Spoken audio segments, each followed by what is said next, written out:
এই যে এটা একটা হচ্ছে গাড়ির আমরা অটো গিয়ার আর হচ্ছে ম্যানুয়াল গিয়ার সম্পর্কিত বিষয় নিয়ে একটু আলোচনা করব।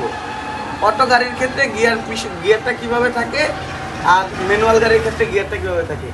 অটো গাড়ির ক্ষেত্রে এই যে সাধারণত এই যে পি মানে পার্কিং, আপনি যখন গাড়িটাকে পার্ক করবেন তখন গাড়িটাকে পিতে দিবেন, আপনি যখন গাড়িটাকে পেছনে নেবেন তখন আপনি গাড়িটাকে আরে দিবেন, রিভার্স। গাড়িটাকে পেছনে নেওয়ার ক্ষেত্রে আরে দিয়ে নিতে হবে। আপনি যখন জ্যামে বসে আছেন তখন আপনি এন নিউট্রাল ব্যবহার করবেন, এন মানে নিউট্রাল। আপনি যখন গাড়িটাকে চালাবেন তখন ডিতে দিয়ে নেবেন, ডি মানে হচ্ছে ড্রাইভ। আচ্ছা, এস আর এল এই দুইটাই কাইন্ড অফ সিমিলার। যখন আপনি একটু বেটার অ্যাক্সেলারেশন পেতে চাচ্ছেন, আপনার স্পিডটা একটু ভালো পেতে চাচ্ছেন, তখন আপনি এস মোডে দিয়ে নেবেন।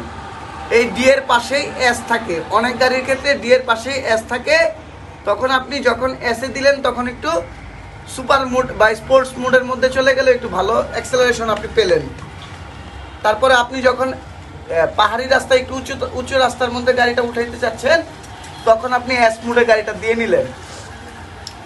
তারপরে হোয়েন ইনক্রিজ ইঞ্জিন ব্রেকিং, আপনি যখন ইঞ্জিন ব্রেকিং দিতে চাচ্ছেন তখন ওই এস মোড ব্যবহার করা হয়। এল মোডের কাজও একই, যখন আপনি পাহাড়ি রাস্তায় উঁচু জায়গার মধ্যে গাড়িটা উঠাবেন তখন আপনি এল মোডে দিয়ে নেবেন। ওকে, এইটা হচ্ছে একটা টোটাল অটো গাড়ির গিয়ার সিস্টেম। আমরা এখন যে আলোচনাটা করব সেটা হচ্ছে একটা ম্যানুয়াল গাড়ির গিয়ার সিস্টেম সম্পর্কে আলোচনা করব। ম্যানুয়াল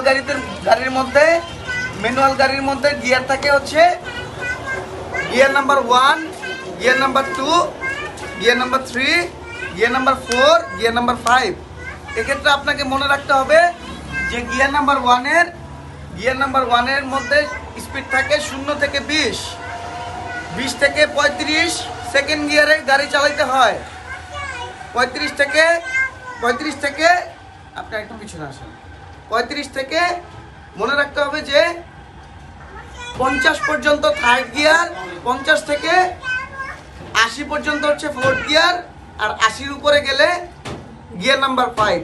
ওকে, তো ফার্স্ট গিয়ারে হচ্ছে 0 থেকে 20, আই রিপিট, 20 থেকে 35 সেকেন্ড গিয়ার, 35 থেকে 50 থার্ড গিয়ার, 50 থেকে 80 হচ্ছে ফোর্থ গিয়ার, 80-র উপরে গেলে ফিফথ গিয়ার, আর আরে দিয়ে নিলে পিছনে রিভার্স।